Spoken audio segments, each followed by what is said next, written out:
আলো নিজেকে গুটিয়ে নিয়ে সরে দাঁড়ায়। শামীম এক পলক আলোর নিচু করে রাখা মুখটার দিকে তাকিয়ে শামীম এগিয়ে যায়, এদিক ওদিক তাকিয়ে বলে, কোথায় কোথায় সাপ?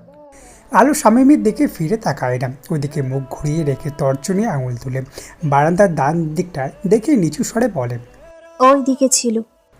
শামীম সাবধানে পা ফেলে এগিয়ে যায়, রেলিংয়ের কাছে গিয়ে নিচের দিকে তাকিয়ে পোনা চাচাকে ডেকে বলে। চাচা, রিয়াজকে একটু পাঠিয়ে দিন তো। নিচ থেকে পোনা চাচা উত্তর দেয়, তোমার ঘরে বাবা। হ্যাঁ, আমার ঘরে, তাড়াতাড়ি। কথাটা বলে শামীম আলুর দিকে এক পলক তাকায়, বারান্দার এ মাথা থেকে ও মাথা পায়চারি করতে লাগলো। আলো এখনও আতঙ্ক থেকে বের হতে পারছে না, ঘন ঘন নিঃশ্বাস নিচ্ছে দাঁড়িয়ে।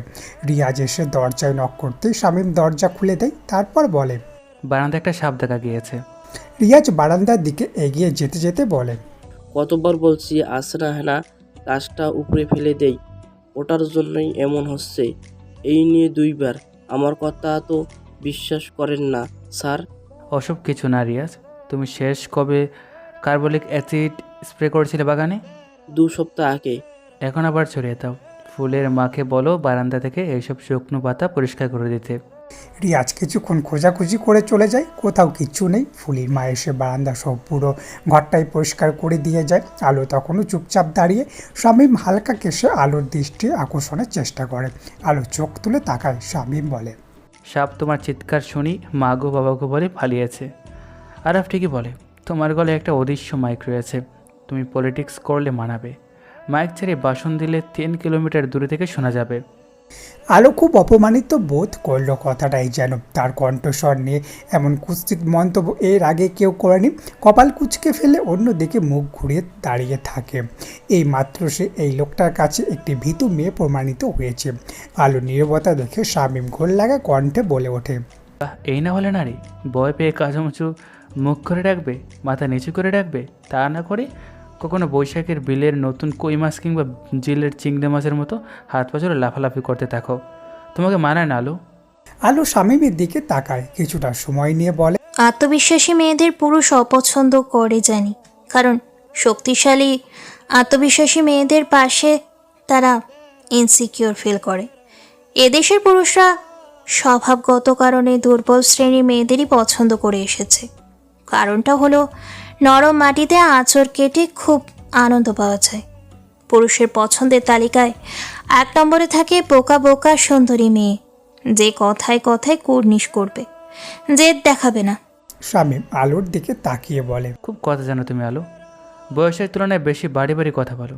তাই এত আত্মবিশ্বাসী মেয়ে একটা সাপ দেখে কেন ভয় পাবে? সাপটার দিকে তেড়ে যেতে, কেরাতে করতে সাপটার সাথে। কথাটা বলেই শামীম উচ্চ শব্দে হেসে ওঠে। আলো কপাল কুঁচকে রাখা হাসি থামিয়ে শামীম বলে, আমি ভাবতাম পৃথিবীতে তুমি আমাকে বেশি ঘৃণা করো, এখন দেখছি ওই সাপটা বেশি দুর্ভাগা। আলো একটা গভীর নিঃশ্বাস নিয়ে বলে, সাপটাকে ভয় পাই আমি, আর আপনাকে ঘৃণা করি।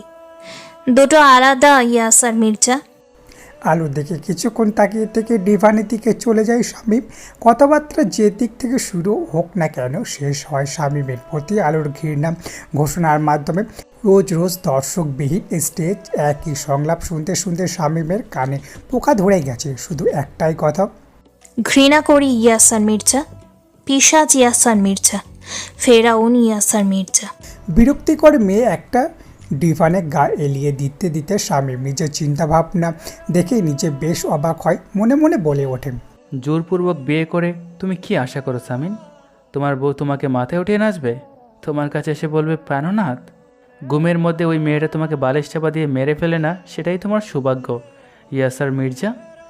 আলো দাঁড়িয়ে আছে। শামীম এসে পাওয়ার কমিয়ে দিয়ে নিজের গায়ে একটা চাদর টেনে নিয়ে ওদিকে ফিরে শুয়ে বলে ওঠে, ঘুমো, ওই বেচারা সাপটা তোমার কাছে ইহজন্মে আর আসবে না, মারাত্মক ভয় বেঁচে আছে। ইংরেজিতে স্পষ্ট করে অ্যালেক্সা বলে ওঠে, কেন এমন করছো ইসমাম? তোমার ভাইকে বলো সত্যিটা। ইসমাম স্ক্রিনে অ্যালেক্সার দিকে তাকে ম্লানো হেসে বলে, সম্ভব না অ্যালেক্স, একটা বিশ্রী ব্যাপার হয়ে যাবে। অ্যালেক্সা ইসমামের দিকে তাকিয়ে থাকে। ইসমাম বলে ওঠে, লাভ কি কিছু হবে অ্যালেক্স? সবটা কি আগের মতো হবে? মাঝখান থেকে আজীবনের জন্য ভাইয়া আর আমার মধ্যে অদৃশ্য একটা দেয়াল তৈরি হবে। এইসব করে আমি কি আদ্রিতাকে ফিরে পাবো? এত কিছুর পরে আদ্রিতা মানবে আমাকে? আর ভাইয়া, আমি চাই না ওই লোকটা সব জেনে আত্মগ্লানিতে ভুগুক। চাই না তার মন ঝরে তুলতে। ভাইয়ার সাথে আমার সম্পর্কটাকে অস্বাভাবিক করতে চাই না। তোমার অনুভূতি ঠিক আগের মতোই আছে ইসমাম। আমার খুব দুঃখ হচ্ছে তোমার জন্য। এমন কথা বলো না অ্যালেক্স, সে এখন আমার ভাবি। কোনো অনুভূতি নেই আমার, এসব ভাবাও অন্যায়। কোনো অনুভূতি নেই। অ্যালেক্সা চুপ করে থাকে। ইসমাম প্রসঙ্গ পাল্টে বলে, তোমার কথা বলো অ্যালেক্স, সোফি কি রাজি হয়েছে? আর বলো না, রাজি ঠিকই, কিন্তু দেখাচ্ছে সে রাজি না। এই মেয়ে মানুষ এত অদ্ভুত কেন ইসমাম? ইসমাম অ্যালেক্সার কথাই হেসে বলে, তুমি ঠিকই বলেছ অ্যালেক্স, পৃথিবীতে সব থেকে অদ্ভুত এই মেয়ে মানুষ। আজ ইয়ানের ইচ্ছে হয়েছে বাগানে বসে পড়াশোনা করার। তার ইচ্ছেকে সম্মান জানিয়ে বাগানে একটি টেবিল এবং 2টি চেয়ার পেতে দেওয়া হয়েছে। শান্ত খুবই মনোযোগ সহকারে ইহানের হোমওয়ার্ক দেখছে। দোতলায় বেলকনি থেকে তাদের দিকে তাকিয়ে আছে ঈশিতা। ঈশিতার কাছে লোকটাকে বাড়াবাড়ি পর্যায়ে ভদ্র মনে হয়। লোকটা নিজেকে যতটা সভ্য, স্পষ্টবাদী, শিক্ষিত জাহির করে আদৌ কি সে ততটা? কিছুক্ষণ তাকিয়ে থেকে ঈশিতা নিচে রান্নাঘরে চলে যায়। একটা প্লেটে কিছু খাবার সাজিয়ে সোজা বাগানে যায়। শান্ত ইহানাকে রংধনু সম্পর্কে ধারণা দিচ্ছে। পেছন থেকে নরম গলায় ঈশিতা বলে ওঠে, আসবো? শান্ত মাথা ঘুরিয়ে তাকায়। সে কিছুটা অবাক হয়ে ঈশিতাকে ডাকে। ঈশিতা বলে, আপনার জন্য ভাবি পাঠিয়েছে, খেয়ে নিন। শান্ত ঈশিতার হাতের প্লেটের দিকে একবার তাকিয়ে ইহানের হোমওয়ার্ক খাতা দেখতে দেখতে বলে, আমি এতটাও গরিব নই, 3 বেলা ভাত খেতে পারছি। এভাবে এত কিছু দেওয়ার কোনো প্রয়োজন নেই। ভাবিকে বলে দিবেন, এতে আমার অভ্যাস নষ্ট হবে। ঈশিতা শান্তর দিকে এক পলক তাকিয়ে প্লেটটা শান্তর সামনে রেখে বলে। গিটার কার? শান্ত টেবিলের পাশে রাখা গিটারের দিকে তাকিয়ে বলে, আমার কাছে যেহেতু, তার মানে আমার। আপনি গান জানেন? মোটামুটি। ঈশিতা বেশ অবাক হয়। এই লোকটা সাদাসিধে ভাব দেখলেই মনেই হয় না এই লেখাপড়া ছাড়া অন্য কিছু জানে। শান্ত ইহানকে লিখতে দিয়ে ঈশিতার দিকে না তাকিয়ে বলে, আপনি নাস্তা নিয়ে এলেন যে, এটা তো আপনার কাজ না। দেখতে এসেছি আপনি ইহানকে ঠিকঠাক মতো পড়াচ্ছেন কিনা। মাস শেষে এত টাকা মাইনে দেওয়া হয় আপনাকে, সেগুলো যে জলে যাচ্ছে কিনা সেটা তো দেখতে এসেছি। ঘুরে ফিরে আলু ইমতিয়াজ মির্জার সামনে পড়ে গেল। এক পলক তার দিকে তাকিয়ে আলুর চোখ নামিয়ে নেয়। ইমতিয়াজ মির্জা ভোর কুচকে আলুর কয়েক পলক দেখে সিঁড়ির দিকে যায়। হুবহু এই লোকটার চেহারা পেয়েছে। এর 3 গুণধর ছেলে, সবগুলো একেবারে বাবার কপি। চারিদিকে একই চেহারা, কতগুলো পুরুষ মানুষ। যেদিকে তাকায় ইয়াসার মির্জা রাবণের 10 মাথার মতো। কোনটা রেখে আলো কোনটা বধ করবে? আলোর জীবনটা দুর্বিবস্য হয়ে উঠছে। সকাল থেকে সন্ধ্যা পর্যন্ত এদের দেখতে দেখতে দ্রুত পায়ে ঘরে ঢুকে বারান্দার দিকে যায় আলো। ইয়াসার কিছু কাগজ উল্টে পাল্টে দেখছিল। আলোকে দেখে গম্ভীর কণ্ঠে বলে ওঠে, মেজে তো কোনো দোষ করেনি, শুধু শুধু ওকে কেন শাস্তি দিচ্ছ? ধীরে হাঁটো। আলো দাঁড়িয়ে পড়ে। ইয়াসের দিকে তাকিয়ে বলে, কেন? মেয়ে বলে? মেয়ে বলে ধীরে হাঁটতে হবে? হ্যাঁ, ওটাই নারীর সৌন্দর্য। হাঁটবো না ধীরে, আমি এমন করেই হাঁটবো, লাফিয়ে লাফিয়ে। আর এতই যখন নারীর সৌন্দর্য করেন, তাহলে ওই রকম একটা দেখে বিয়ে করে নেন। আমাকে মুক্তি দিন। আমি তো যেচে আপনার ঘাড়ে উঠিনি। আমার কাছ থেকে নারীর সৌন্দর্য আশা করতে লজ্জা করে না? আমাকে মুক্তি দিয়ে আপনাদের বাড়ির মেজ বউ ঋতুর মতো একটা নমুনা বিয়ে করে আনুন, যে আনন্দের সাথে আপনার পায়ের তলায় পিষ্ট হতে চাইবে। শামীম উঠে দাঁড়ায়। আলোর চোখে চোখ রেখে গম্ভীর কণ্ঠে বলে ওঠে, ঋতু পায়ের তলায় পিষ্ট হচ্ছে। আলো তার ছিল হাসি হাসে, কণ্ঠে বিদ্রুপ নিয়ে বলে, না, আপনার চরিত্রহীন ভাই তাকে মাথায় তুলে রেখেছে। শুধুমাত্র সন্তান জন্ম দিয়েছে বলে দয়া করে থাকতে দিয়েছে এই বাড়িতে। শামীম আলোর দিকে তাকিয়ে আছে। আলো বলতে থাকে, আপনি তো আপনি, এইসব আপনার চোখে পড়বে না। নিজেই যেখানে একটা আস্ত ক্রিমিনাল। বেশি বলে ফেলছেন আলো, কোনো প্রমাণ আছে এসবের? বলো। যার সাথে ঘটেছে তাকে গিয়ে জিজ্ঞেস করুন। ঋতুকে জিজ্ঞেস করুন, তার স্বামীর পরক্রিয়ার সম্পর্ক আছে। আমি মানছি ইলহাম কিছু অন্যায় করেছিল অতীতে, কিন্তু এসব এখন অতীত। ও মন দিয়ে সংসার করছে। আপনাকে যারা ভোট দিয়েছে তাদের জন্য খুব আফসোস হচ্ছে আমার। কথাটা বলে আলো চলে যেতে নিলে শামীম পথ আঁকলে দাঁড়ায়। আলো ধমকের সুরে বলে, কি? ইলহামের ব্যাপারে যেটা বললে এইমাত্র, সেটা যদি মিথ্যা হয়? মিথ্যে কেন হবে? আমি নিজের কানে স্পষ্ট শুনেছি। আচ্ছা, আমি ঋতুকে জিজ্ঞেস করব, যদি মিথ্যা হয় তাহলে কি করবে তুমি? তাহলে আর কি, শাস্তি তো আমি পাচ্ছি, নতুন করে আর কি দেবেন? আর যদি সত্যি হয় তাহলে আমি যা বলবো সেটা শুনবেন। বলুন। শামীমের কয়েক মুহূর্ত আলোর দিকে তাকিয়ে থেকে বলে, শুনবো। এমন সময় হঠাৎ শামীমের ফোনের রিংটন বেজে ওঠে। ফোনটা হাতে নিয়ে কানে ধরে থাকা কিছুক্ষণ, তারপর উত্তেজিত কণ্ঠে বলে ওঠে, আসছি আমি। কোথায় তোমার সেই শুভাকাঙ্ক্ষী সব কোথায়? কেউ জিজ্ঞেস করেছে তুমি কেমন আছো? সেদিনের পর থেকে খোঁজ নিতে এসেছে কেউ? আতাউর আলম বিছানায় শুয়ে শূন্য দৃষ্টি রেখে আছে। রেহানা চাপা স্বরে চেঁচিয়ে বলতে থাকে, নির্বাচন করো বলে খুব উস্কেছিল তখন। এখন কোথায় তারা? আতাউর আলম শোয়া থেকে উঠে বসে। তুমি একটা কাপুরুষ আতাউর আলম। স্ত্রীর এহন কথায় আতাউর আলম আহত হয়, কিন্তু প্রতিবাদ কোনো শব্দ বের হয় না তার ভেতর থেকে। ঠিকই তো, সে কাপুরুষ। এখন তুই কি জবাব দিবি সামিনিয়া স্যার? আমি জানতাম আমি এর মধ্যে একটা ঘাপলা অবশ্যই আছে। খালি চোখে যেটা মনে হয় সেটা সবসময় সত্যি নয় শামিন। এখন তুই জবাব দে। শামীম ফুয়াদের কথার উত্তর না দিয়ে জামিলের মুখের দিকে তাকিয়ে আছে। তুই কীভাবে বলছিস ওরা আতাউর আলমের লোক নয়? আমি ওদের চিনি, ওদের প্রত্যেকটাকেই আমি চিনি। ওদের আমি আগেও দেখেছি, ওদের কণ্ঠস্বর আমার খুব চেনা। ওদের মধ্যে একজনের হাতে অদ্ভুত দেখতে কিছু একটা আংটি ছিল। আপনার মনে আছে শিমুলতলায় সমাবেশে ঝামেলার কথা? ওরা ছিল ওখানেই। ওরা আর যাই হোক আতাউরের লোক না ভাই, ওরা ভুঁইয়ার লোক। হ্যাঁ না বলেছে আমাকে, ওরা নিজের মুখে বলেছে আতাউর আলমকে বিজয়ী দেখতে চায়। জামিল ক্ষীণ কণ্ঠে বলে ওঠে, আরে দূর ভাই, আপনি আবার কবে থেকে মেয়ে মানুষের কথায় এত গুরুত্ব দিতে শুরু করলেন? ও কিছু জানে নাকি আগাগোড়া? ওকে যেটা বলা হয়েছে বিশ্বাস করে নিয়েছে, ও সেটাই বিশ্বাস করে নিয়েছে। রাহাত দাঁত খিচিয়ে জামিলে বেডের দিকে এগিয়ে যায়। তুমি উঠলে কেন? যেভাবে পড়েছিলে পড়ে থাকতে। কতবার ভাই বলেছিল সাবধান হতে, সাবধান হয়নি। আজ যদি না নিজে বিপদে পড়তে তাহলে ভাই এত বড় একটা অঘটন ঘটতো না। জামিল কিছু বুঝতে পারছে না রাহাতের কথা। ফুহাদ রাহাতকে ধমক দিয়ে বলে, কথায় কথায় ভাইয়ের কোল টেনে কথা বলা বন্ধ কর।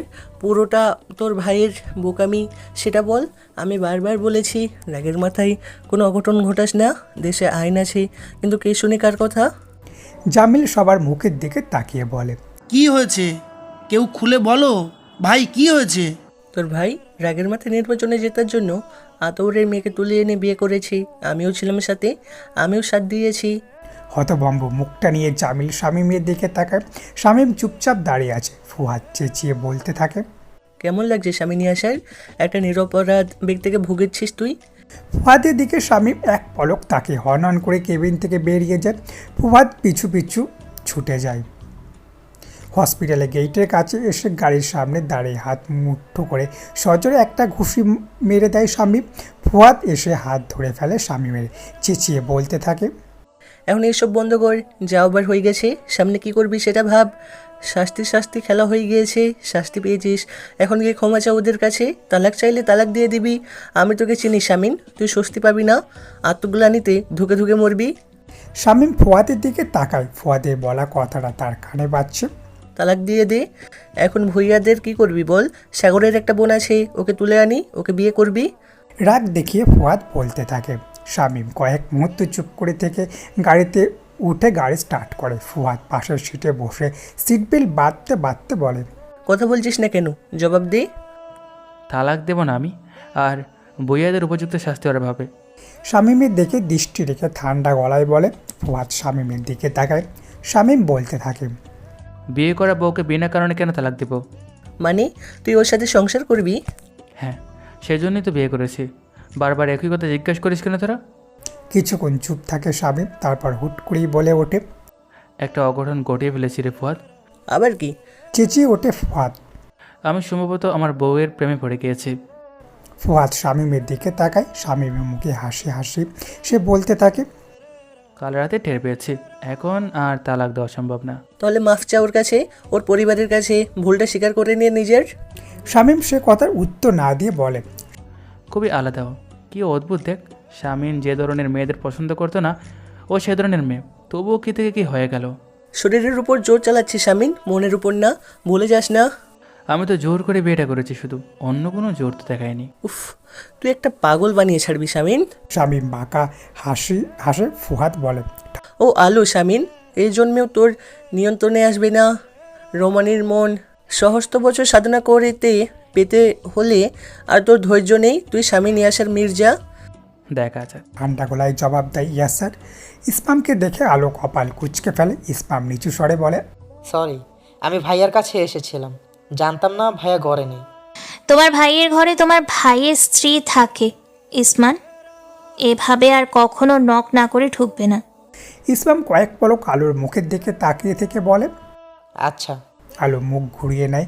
ইসমাম চলে যেতে নিলে আলো হঠাৎ বলে ওঠে, একটা মানুষকে তুমি ভালোবাসতে, তার প্রতি প্রচণ্ড রকমের অনুভূতি জন্মানোর পরে হঠাৎ দেখলে পৃথিবীতে সেই মানুষটার কোনো অস্তিত্বই নেই। একজন ভান ধরে থাকা ছদ্মবেশীর সাথে তোমার পরিচয় হয়েছিল, তখন এর চেয়ে বেশি ঘৃণা করতে তুমি তাকে, যতটা আমি তোমাকে করি। মেঝের দিকে দৃষ্টি দিয়ে দাঁড়িয়ে আছে ইসমাম। আলো বলতে থাকে, নিজের জীবনটা গুছিয়ে নাও তুমি। এক সময়ের অধিকার বোধ থেকে বলছি, তোমার পরিবারের শিক্ষায় শিক্ষিত হয়েও না, দয়া করে হয়েও না। আলোর মুখের দিকে তাকে কিছু না বলে ইসমাম বেরিয়ে যায় ঘর থেকে। আলো দরজার দিকে দৃষ্টি দিয়ে দাঁড়িয়ে থাকে। আজান কয়েক মুহূর্ত শামীমের দিকে তাকিয়ে থেকে প্রচণ্ড জোরে তার বাবাকে ডাকতে থাকে। আতাউর আলমের শরীরটা ভালো নেই। রিহানা এসে দরজার কাছে দাঁড়ায়। শামীম আজানের দিকে তাকিয়ে বলে, দুলাভাইকে ভিতরে আসতে দেবে না শালা? আজান দরজা থেকে সরে দাঁড়ায়। শামীম ভেতরে ঢুকতে ঢুকতে বলে, তুমি কোনটা, আজান না আয়াত? আজান। আয়াত কোথায়? ফার্মেসিতে গিয়েছে। শামীম সোফায় বসে পড়ে। ভেতরে ঘর থেকে আতাউর আলম বলে ওঠে, কে এসেছে রেহানা? কে? আপনার জামাই ইয়াসার মির্জা। আতাউর আলম শামীমের কণ্ঠ পেয়ে তড়িঘড়ি করে বিছানা থেকে নামে। অসুস্থ শরীর নিয়ে বসার ঘরে এসে শামীমের দিকে তাকিয়ে থাকে। শামীম উঠে দাঁড়ায়, সালাম দেয়। আতাউর আলম শামীমের এমন অদ্ভুত আচরণে বেশ অবাক হয়। তার দিকে তাকিয়ে জানতে চায়, তুমি কেন এসেছো? শামীম মৃদু হাসে, তারপর জবাব দেয়, আপনাদের দাওয়াত জানাতে। আমার বাবা ইন্ডিয়া থেকে ফিরেছে। আমার আর আপনার মেয়ের বিয়ের রিসেপশনের আয়োজন করেছি। আগামী পরশু কার্ড চাপানো হচ্ছে, সময় মতো পৌঁছে যাবেন। পুরো শহরের সাথে আমার শ্বশুর শাশুড়ি পরিচয় করে দেবো আমি। সীতারা দরজা খুলে দিতেই অলস ভঙ্গিতে শামীম ঘরের ভেতরে ঢোকে। ঘড়ির কাটায় তখন রাত 12টা প্রায়। সীতারা নিচু স্বরে বলে, না। এক শব্দে বলে সিঁড়ির কাছে গিয়ে ফিরে সীতারার দিকে তাকিয়ে, শামীম, তোর বড় ভাবি খেয়েছে? সীতারা মাথা নাড়িয়ে বলে। শামীম সিঁড়ি বেয়ে উপরে উঠে যায়। খুবই সপ্তপর্ণে দরজা ঠেলে ভেতরে ঢুকে বিছানার দিকে তাকায় সে। আলো ঘুমিয়ে আছে। দরজা বন্ধ করে বিছানায় কাটাচ্ছে এসে বসে পড়ে। কিছুক্ষণ আলোর ঘুমন্ত মুখের দিকে তাকিয়ে থাকে। আলোকে দেখে এখন ঠিক একটা গোলাপের মতো লাগছে। যে গোলাপে কাঁটা আছে, ছুঁয়ে দিলেই হাত ফুটে যাবে যার কাঁটা। দীর্ঘ সময় পর মনে মনে বলতে থাকে, তুমি ঠিক বলেছিলে আলু, আমি কাপুরুষ। ভুল স্বীকার করার সাহস নেই আমার। বেশ কিছু সময় অতিবাহিত হয়। একটা মশা এসে বসে আলোর গালে। কয়েক মুহূর্ত ইতস্তত করে শামীম একটা আঙুল ছুঁয়ে দেয় আলোর গালে। হুট করেই ঘুম ভেঙে যেতেই আলো লাফিয়ে উঠে বসে। শামীম কিছুটা চমকায়। আলো হতভম্ব ভাব কাটি তেজি কণ্ঠে বলে ওঠে, আপনি আমার গালে হাত দিচ্ছিলেন কেন? শামীম থতমত খেয়ে বলে, মশা পড়েছিল। হাতি পড়ে থাকুক, আপনার কি? চেঁচিয়ে ওঠে আলো। শামীম উঠে দাঁড়ায়। আলো বলতে থাকে, দেখছেন ঘুমিয়ে আছি আর আপনি সুযোগ নিতে চলে এসেছেন, তাই না? শামীম কিছু বলে না। সে জানে রোজকার তর্কাতর্কি শুরু হতে যাচ্ছে, যার শেষ হবে আমি আপনাকে ঘৃণা করি ইয়াসার মির্জা কথাটির মাধ্যমে। তাই কথা না বাড়ানোই ভালো। আলো বিছানা থেকে নামে, শামীমের দিকে তাকিয়ে বলে, জামিল কথা বলেছে? কি বলেছে সে? ওর সাথে আমার কথা হয়নি। ঠান্ডা গলায় জবাব দেয় শামীম। আলো বলে ওঠে, কেন কথা হয়নি? কেন কথা বলছেন না? সত্যিটা জানলে মুখে চুনকালি মাখা হয়ে যাবে, সেই ভয়ে। শামীম কিছুক্ষণ চুপ করে থেকে বলে, ঘুমাও আলু। কেন? আমাকে ঘুম পাড়ানোর এত তাড়া কিসের? আমি ঘুমিয়ে গেলে সুযোগ নিতে আসবেন, সেই জন্য। শামীম প্রচণ্ড বিরক্ত হয়ে আলোর এমন আচরণে সে তার বিরক্ত প্রকাশ না করে ঠাট্টার ছলে বলে, নিজেকে কী ভাবো তুমি? অনেক সুন্দরী। নিজের গায়ের রং দেখেছো? এই সামান্য উজ্জ্বলতাটুকু সৃষ্টি করতে তোমায় দয়া করে দিয়েছে। ভেবো না আমি সুযোগ নেওয়ার জন্য বসে আছি। আলো হাঁ হয়ে তাকিয়ে আছে। কথাটি বলে শামীম মুখ টেপে হাসে।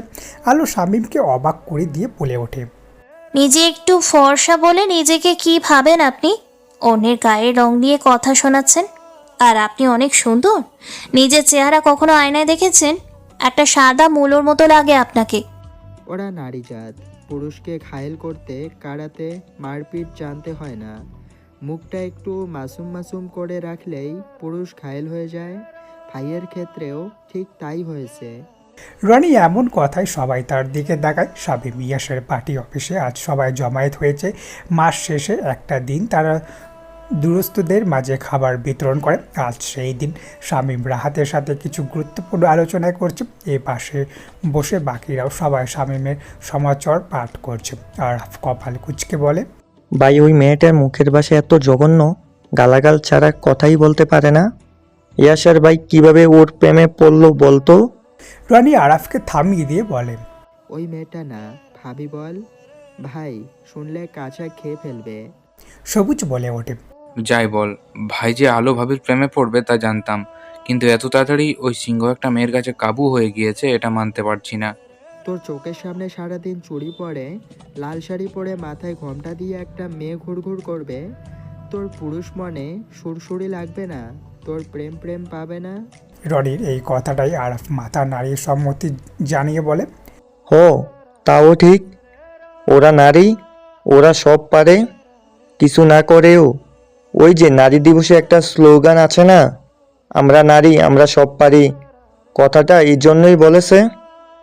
ভাই, আমরা নারী, আমরা পাথরেও মন গলাতে পারি। তোরা আমার কথা না শুনে নিজেরা কি আলোচনা করছিস?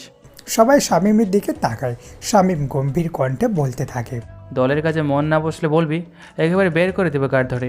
তেমন কিছু না ভাই। সব বুঝিয়ে দিয়েছি, আমার এখন উঠতে হবে। আজকে কয়েক জায়গায় বৃক্ষরোপণ কর্মসূচি আছে, সেখানে যেতে হবে। কাল সবাই আসবি পরিবার নিয়ে, মনে থাকে যেন। দলের সবাই মাথা নাড়ায়। শামীম উঠে দাঁড়াতে গিয়ে বসে পড়ে। তার দৃষ্টি টেবিলের উপর রাখা একটা ছোট্ট আয়নার ভিতরে তার নিজের প্রতিবিম্ব নিবদ্ধ।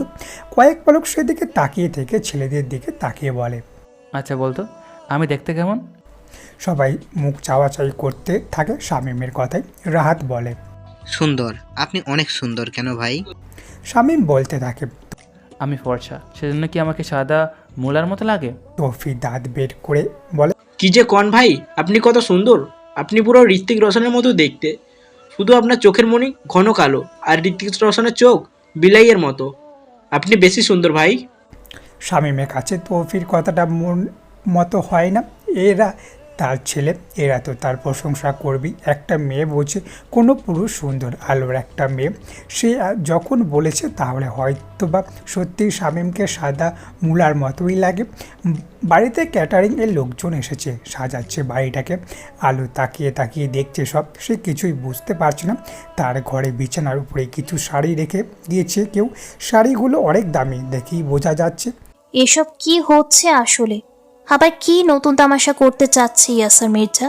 ভাইয়া, তুমি জামিলকে কেন অ্যাপয়েন্ট করেছো সিস্টেমের বিজনেসে? ও এসবের কি বুঝে? ও তো তোমার দলের। ইলাম শামীমের দিকে তাকিয়ে আছে। শামীম ক্যাটারিংয়ের এক লোকের সাথে কথা বলছিল। ইলামের প্রশ্ন ঘুরে তাকায়, তারপর বলে, ওকে দলে রাখছে না, ওকে বাসায় ঢুকিয়ে দেবো আমাদের। ভাইয়া, তুমি জামিলের জন্য একটু বেশি বেশি করছো না? ওকে কেন পারিবারিক ব্যবসা ধরে দিবে? ওকে কাজ দিচ্ছি শুধু ইলহাম, তোর ভাগ্যের সম্পত্তি দিয়ে দিচ্ছি না। আর হ্যাঁ, ওর জন্য আমার আলাদা দুর্বলতা আছে। বাপ মা মরা এতিম ছেলেটা অন্যের লাতি উস্টা খেয়ে আমার কাছে, এই পরিবারের কাছে আশ্রয় নিয়েছিল। বরাবর বিশ্বস্ততা দেখিয়েছে। আমি ওকে স্নেহ করি, তোদের যেমন করি। ইলামের কাছে শামীমের কথাটা পছন্দ হয় না। একটা বাইরের ছেলেকে তাদের মতো স্নেহ করবে, এটা ইলাম মানতে পারবে না। ঋতু কফির মগ এনে শামীমের হাতে দেয়। শামীম ইলামের দিকে তাকিয়ে বলে ওঠে, আজকাল তুই কোথায় কোথায় যাচ্ছিস আমাকে ইনফর্ম করছিস না? কিছু উড়ু খবর আসছে আমার কাছে, ব্যাপার কি? ইলাম কপাল কুচকে ঋতুর দিকে তাকিয়ে শামীমকে বলে, কে দিচ্ছে এসব খবর তোমাকে? কেউ না, যা করবে একটু বুঝে শুনে করবে ইলহাম। ইহানের ফিউচারের প্রভাব ফেলে এমন কিছু আমি বরদাস্ত করবো না। ভাইয়া, তুমি আমাকে সন্দেহ করছো? না তোকে বোঝাচ্ছি, তোর বড় ভাই আমি, বুঝতে পারি না? কথাটা বলে শামীম কফির মগে চুমুক দিয়ে নিজের ঘরে চলে যায়। ইলাম ঋতুর দিকে কিছুক্ষণ তাকিয়ে থেকে চলে যায় সেখান থেকে। এগুলো তোমার, দেখো কোনটা পছন্দ হয়। আলু বিছানায় রাখা শাড়িগুলোর দিকে তাকিয়ে থাকতে দেখে পেছন থেকে শামীম বলে ওঠে। আলু ঘুরে দাঁড়ায়। শামীম বলতে থাকে, কাল আমাদের রিসেপশন, তোমার বাবা মা আসবে। আলু তর্জনী আঙুল তুলে শাড়িগুলোর দিকে তাক করে বলে, এসব পরে সংসাজতে হবে কেন আমাকে? চাচ্ছেন কি আপনি? শামীম মনে মনে বলে, চাচ্ছি তোমাকেই। কিন্তু মুখে বলে, আপাতত চাচ্ছি এসব, পরে লক্ষ্মী বউয়ের মতো বসে থাকবে চুপচাপ, সবাই এসে সামনের বউকে দেখে যাবে। আপনার ভয় নেই? কাল যদি সবাইকে আমি সত্যিটা বলে দিই? শামীম কফির মুখে এক চুমুক দিয়ে বলে, বলবে না, তুমি উন্মাদ আমি জানি, তবে এতটা উন্মাদ নয় যে নিজের ভালো বুঝবে না। হাতের কাগজটা ছিঁড়ে সাগর টুকরো টুকরো করে ছুঁড়ে মারে। শমশের ভুইয়া আহাজারি করে বলে, মোক্ষম চালটা চলেছেই আচ্ছা, কোর্ট অর্ডার এসে গিয়েছে, 3 দিনের মধ্যে ঘাটের দখল ছেড়ে দিতে হবে। কতগুলো টাকা লস হয়ে গেল সাগরে। মেয়ের ক্ষমতা দেখিয়েছে, ওকে আমিও আমার ক্ষমতা দেখাবো। ও আতাউরের মেয়েকে বিয়ে করেছে কেন কিছু জানতে পারলেন? এটা কোনো স্বাভাবিক বিয়ে না জানি। আতাউর আলম কখনো ওর সাথে মেয়ের বিয়ে দেবে না। না, ওই মেয়ের সাথে ইয়াসিরের প্রেমের সম্পর্ক ছিল, তাহলে বিয়েটা কীভাবে হলো? এর মাঝে কিন্তু আছে, কারণটা খুঁজে বের করেন। ইয়াসার মির্জার সাথে আতাউর আলমের মেয়ে অদ্রিতা আলুর বিয়ে হয়েছে। খবরটা বাতাসের গতিতে ছড়িয়ে গেল সর্বত্র। আগামীকালই তাদের রিসেপশন। সবাই দুয়ে দুয়ে চার মেলানোর চেষ্টা করছে। পাড়া প্রতিবেশীরা বিভিন্ন বাহানায় বাড়িতে এসে খুঁচিয়ে খুঁচিয়ে খবর বের করার চেষ্টা করছে। সকাল থেকেই আতাউর আলমের শরীরটা বেশ খারাপ। এমনিতেই মানসিক এবং শারীরিকভাবে সে দিনকে দিন বেশ ভেঙে পড়েছে। তার উপর সকাল থেকে পাড়া প্রতিবেশীরা উটকো ঝামেলা আর নেওয়া যাচ্ছে না। সবাইকে সত্যিটা বলে দিতেই পারে, কিন্তু মেয়েটা যে এখনও ইয়াসারের কাছে আরাম কেদারায় হাত পা এলিয়ে শুয়ে শুয়ে ছটফট করছে। সে বুকের ব্যথাটা বাড়ছে, তার সাথে হুট করে মাথা ব্যথা শুরু হচ্ছে। খুব ঘামছে সে। একটা অনিশ্চিত জীবন আদরের মেয়েটার সামনে, অথচ সে বাবা হয়ে কিছু করতে পারছে না। এক সময় নিজের জীবনের পরোয়া না করা আতাউর আলম এখন একটা দুনিয়া ছেলে ইশারায় নাচছে। এর থেকে লাঞ্ছনার আর কি হতে পারে? সন্ধ্যার দিকে শারীরিক অবস্থার অবনতি দেখে একটা হাঁটাহাঁটি করতে নেমেছিল আতাউর আলম। পাড়ার বড় দোকানটার সামনে কিছু প্রতিবেশী আলো আর ইয়াসের আলোচনায় মেতে আছে। আতাউর দূর থেকে কথাবার্তা শুনে এড়িয়ে যেতে চাইল। সে ঘুরে দাঁড়াতেই পেছন থেকে কেউ তাকে ডাকে। আতাউর আলম তাদের দিকে তাকায়। ব্যারিস্টার ফখরুল তাকে ডাকছে। ধীর পায়ে সে এগিয়ে যায় তাদের কাছে। সবাই তার দিকে খুবই উৎসুক ভঙ্গিতে তাকিয়ে আছে। ফখরুল খুবই আন্তরিক তার সাথে আতাউর আলমকে বসিয়ে শুরুতেই যে প্রশ্নটি করে সেটি হলো, আতাউর আলম সবার মুখের দিকে তাকায়। সবাই তার দিকে তাকিয়ে আছে। পাশ থেকে একজন বলে ওঠেন, শুরুতেই সন্দেহ হয়েছিল, আপনার ভাবি তো বলা বলি করছিল, এতদিন হয়ে গেল মেয়েটার কোনো খোঁজ নেই। আচ্ছা আতাউর ভাই, আলো কি নির্বাচনের আগের দিন রাতে পালিয়েছিল? এই ছেলে, কি চাও তুমি? কড়া গলায় আলো ইহানকে বললে কথাটা। ইহান ভয় না পেয়ে উল্টে কপাল কুচকে বলে, এটা আমার বড় বাবার ঘর, আমি বড় বাবার কাছে এসেছি। আলো মুখ ঘুরিয়ে বসে থাকে। ইহান বলে, তুমি খুব বোচা। হ্যাঁ হ্যাঁ, আমি খারাপ, আর তোমার বাবা চাচারা এবং তুমি খুবই ভালো। ইহান ভেঙচি কেটে বলে। আলো হুট করে ইহানকে নকল করে বলে। শামীম ঘরে ঢুকে আলোর দিকে অবাক হয়ে তাকিয়ে আছে। তারপর বলে, তুমি একটা বাচ্চার সাথে তর্ক করছো, এভাবে বেঞ্চি কাটছো, তুমি তো ভারী অদ্ভুত মেয়ে। আলো কপাল কুচকে অন্যদিকে তাকিয়ে থাকে।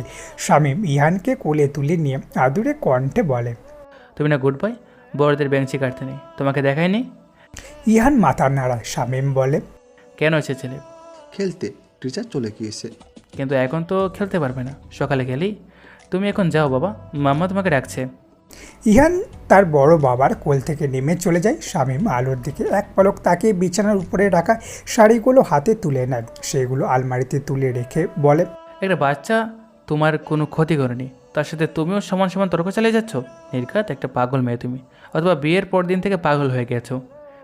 কথাটি বলে কিছুক্ষণ ঠোঁট টিপে হেসে নেয় শামীম। তারপর আলমারির দরজা চাপিয়ে ঠাট্টার ছলে বলে, সারাদিন তো কোনো কাজই করে না, বেছে নেয় অলস বিড়াল ছানার মতো গুড়িসুটি মেরে বসে থাকো।